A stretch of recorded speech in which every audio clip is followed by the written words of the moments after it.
pain, phantom pain, phantom pain, phantom pain, phantom pain. Hello, class.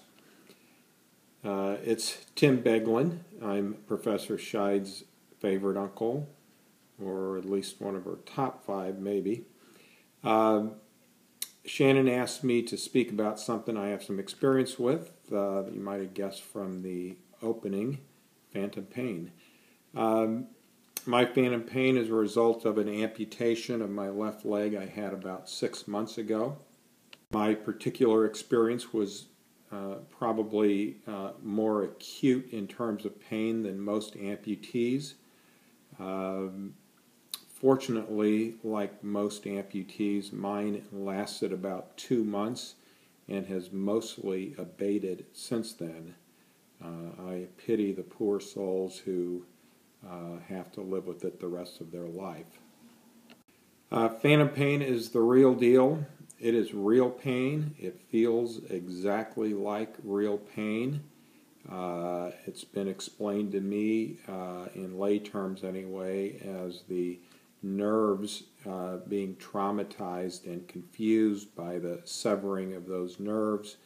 And as a result of that, they read pain or send back a pain signal to the brain.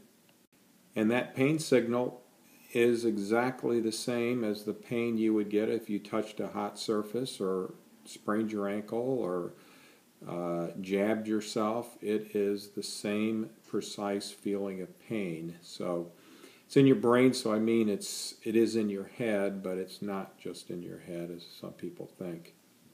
My pain was very vivid. I had very distinct images of what I was feeling. I had 3 or 4 main kinds of pain. The most memorable of those was, and the most prevalent, was something I used to call the boot pain. It was a feeling like my foot was in a ski boot that was about 3 sizes too small. Toes would just be crushed. I would just feel like they were crushed, my phantom toes, and it was quite painful.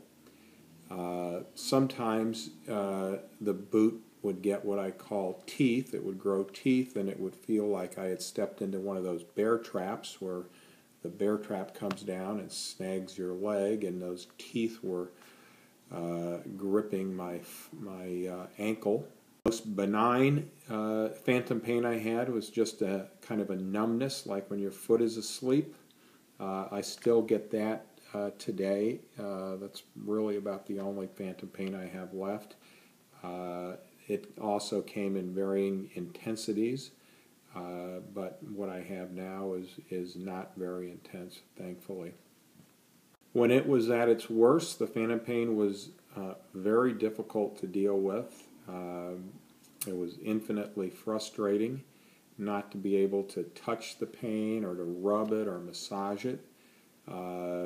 It's just, it is very real, but yet you just can't literally get your hands on it, and it just kind of gets into your head.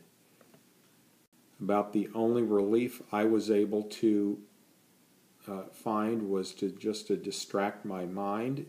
Usually that meant getting on my crutches and just crutching about and doing any kind of activity to distract my mind. Lying still in bed was usually the worst because it just kind of focused my mind on it. I tried, I guess, 3 different kinds of therapies: drugs, mirror therapy, and then an epidural nerve block.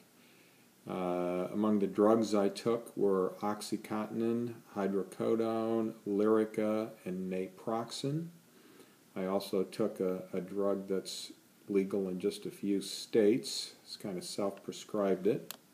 That particular drug did not work very well for me. It tended to make me obsess over the pain rather than distracting myself from it.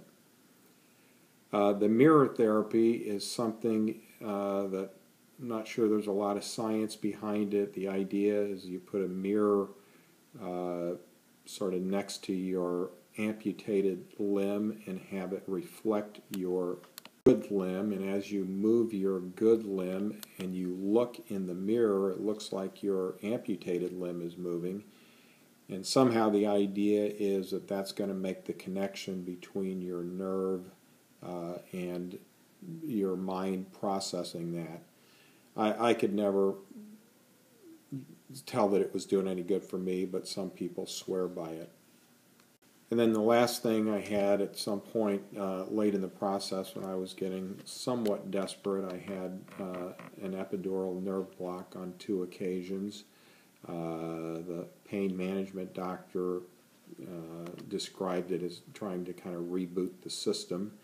I thought I did get some relief the first time, but not the second time. So that's all I have.